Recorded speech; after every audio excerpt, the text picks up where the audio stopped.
seem insensitive, but the friends of yours who are undergoing this distress. But I want to draw attention to something that you said. You said that their belief in Jesus, in their suffering, was their only hope. In other words, what you're saying, what you're asking me and others to believe, is that if Christianity is false, these people have no hope. Now, do you really mean that? Would it be the case that if Christianity by chance was found to be just one of many other man-made faiths, a case for which I think can quite strongly be made, that it isn't really that much different from all kinds of other religions that humans have invented for themselves, that we would therefore be condemned to utter despair? There'd be nothing to hope for, nothing to live for, nothing. This is a counsel of despair. It's both too arrogant, it seems to me, too coercive in its implications, and also too abject, too slavish. It seems to me to exhibit both those deformities.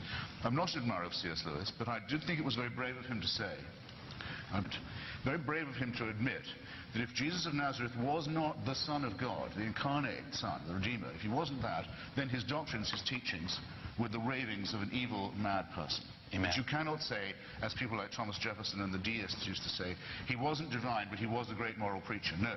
These doctrines are immoral. They say, leave your family, don't care about the morrow, don't care about thrift or investment or your loved ones. Do give up everything, follow me, because the earth is coming, this veil of tears is coming to an end very soon.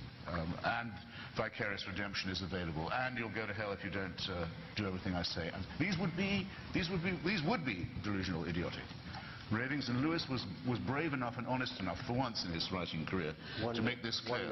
1 minute. Okay, now I'll close on Douglas's question to me, because it was a good challenge.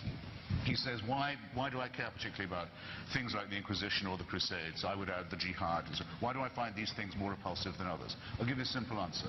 There's enough trouble from people who want to run my life, from people who want to tell me what to do, to take my property, to order me about, to tell me what books I can read, who I can sleep with and in what position, what food I can eat or not and on what day. There's enough coercion and threatened coercion without some other close relative of a chimpanzee, some other primate telling me that he's got the right to tell me these things because he's doing God's will.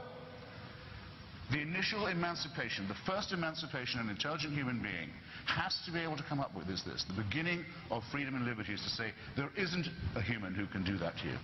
There is no human who knows God's will. There's no human being who can appoint himself and say he's got God on his side, and that's why he has the right to tell you what to do.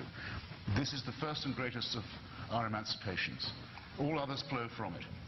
You'll all feel very much better when you let go belief in the celestial North Korea. Thanks.